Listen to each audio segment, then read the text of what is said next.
Hi, I'm Jeff Silver, Big Valley Mortgage. I'm here with Jeanine Schulz with Guide Real Estate. How you doing, Jeanine? Really well, thank you. Right on. Hey, 2026 is upon us now, and I'm just curious, what should buyers and sellers be thinking about as they start the new year?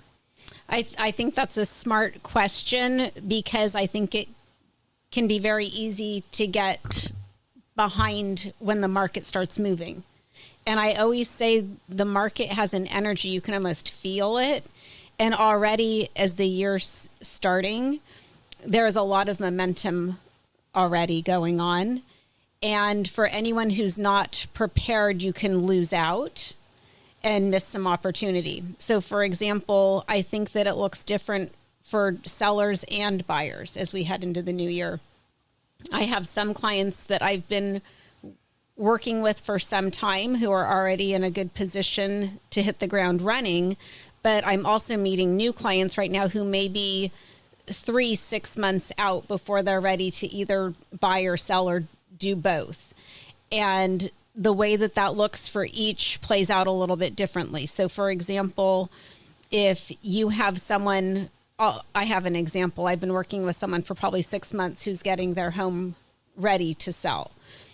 Well, right now, I know about other things coming up in their neighborhood, and I'm working with them to position their timing because I know where their property sits with one that recently sold and one that's going to be coming on the market. And I think that there is a definite advantage in his situation to listing his home before the next one comes on the market, because the next one is going to hit or create the ceiling as far as pricing in the given neighborhood. And the one that sold a couple months ago was kind of the bottom where it was original, nothing had been done to it. And his is really in the middle. So I think it's good to use the springboard of the first sale where nothing was done to it, all original, and see where the market takes him. Whereas if the next one sells before he does, we're going to be constrained by whatever price they get.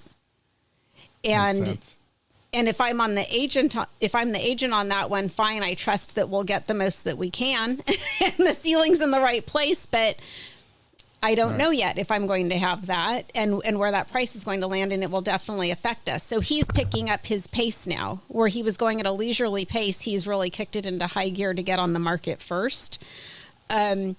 Other sellers, some advantages to starting early are that you can also get the contractors that you need in place because they start to book up and you're going to need tradespeople. And if you want to have your choice, you need to start early.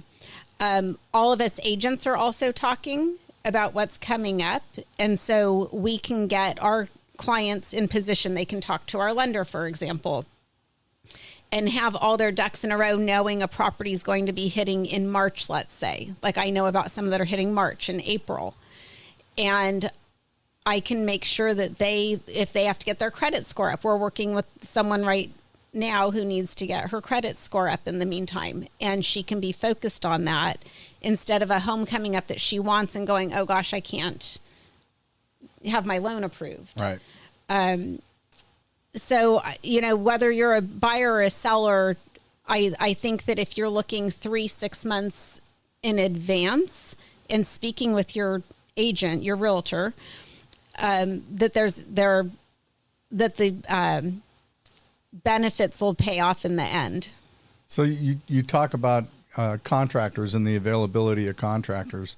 So what you're saying there, if I've got this right, is that it's important for somebody to put their house in the best possible condition that they can and that they can afford to put that out there on the market so that they may be able to attract the buyers to their house compared to the competition, other homes on the market. Does that sound right? Yes. And you're actually hitting a couple of things with your statement, because if you know what else is coming on the market and your agent knows the condition of those homes and knows what's happening in a given area, it will affect how you get your home ready. if there aren't other homes that you know about that are coming on the market in that same area, what I personally do is I look at what has sold, what's active nearby, or I search by that price point in, let's just use Granite Bay as an example. You search what else is active and you see how those homes are prepped.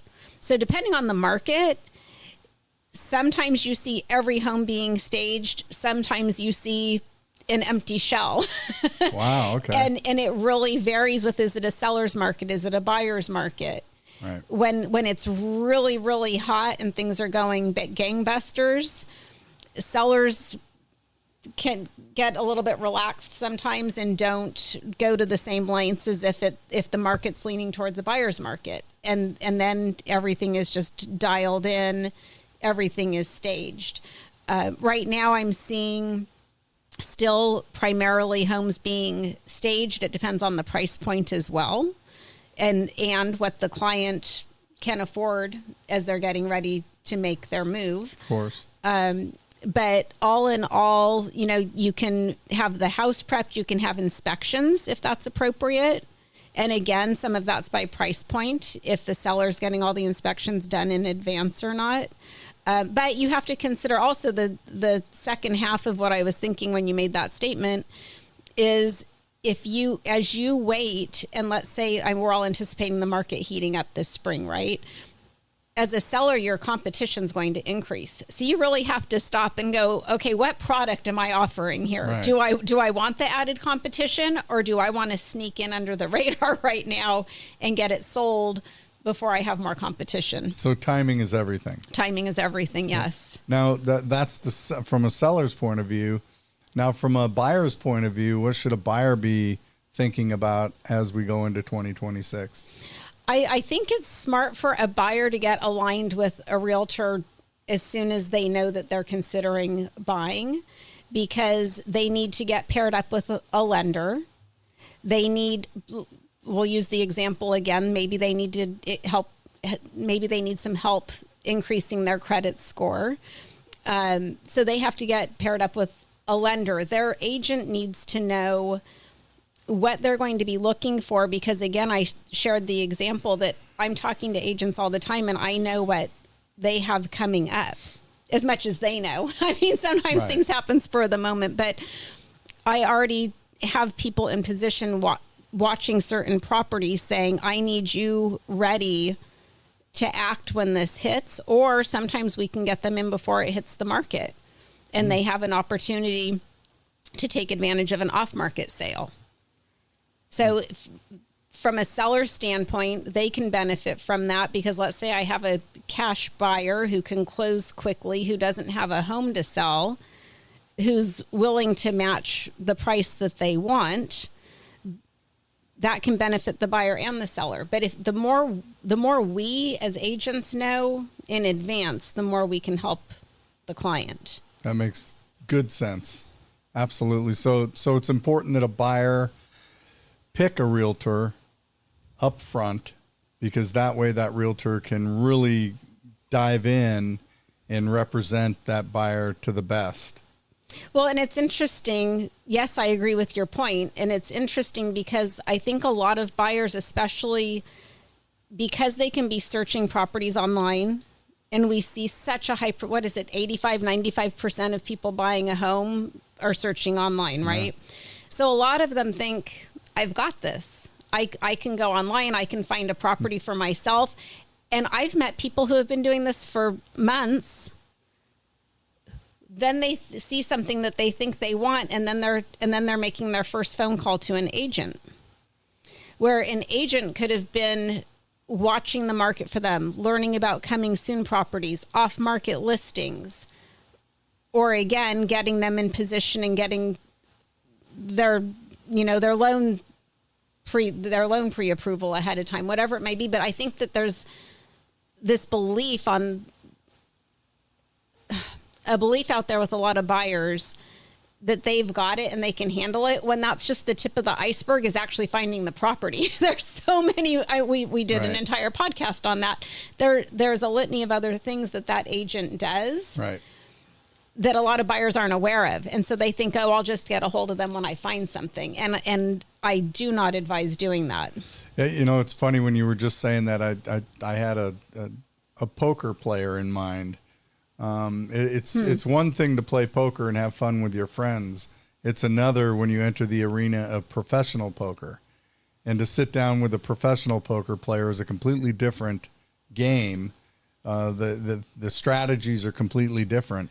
And I kind of look at that as if you're on your own and searching the internet and then making the decision to go run out and buy a house, basically on your own, picking a realtor right then and there, or even using the realtor that has that home listed and calling them and having them write the offer. That's the amateur poker player. A professional then would be someone like yourself that is brought in onto the scene to help them be able to negotiate, to be able to find those off-market homes, to be able to really help and show them the right way, or I don't know that there's any right way, but a more professional way, and you get more out of it. Well, and it puts them in a better position. Yes, absolutely. Which is what would make it the right way. Right. I understand what you're saying by that. So I think that a lot of buyers, like, that's the fun stage. Yeah. Is the looking online. And I get it. Right. I mean, I love looking at homes all day too. That's more of a hobby. Or like you said, the casual poker player. Right. That's the fun level, is looking at all the homes. But there's so many other facets to it that you need to consider. And a lot of people, when they're looking at the photos, they're not looking at what's nearby. Does that back up to a busy road? Is there noise that travels, from a couple miles away when the band practices early on the high school field? I can't tell you how many times that comes up, Jeff. That comes up a lot. Well, it's funny because there is a high school. I mean, you wouldn't consider this high school very close to my house, but or the train tracks, but when the wind is blowing just at the right time and at the right miles per hour, it's as if it's in my backyard, and I can hear the band playing. I can hear the whistles blowing from the football game. And as the crow flies, I'm probably about 2.5 miles from the high school. I think we're equidistant from that same high school. And it's funny because you can hear it, Friday nights, you can hear the band in the fall at a football game, right?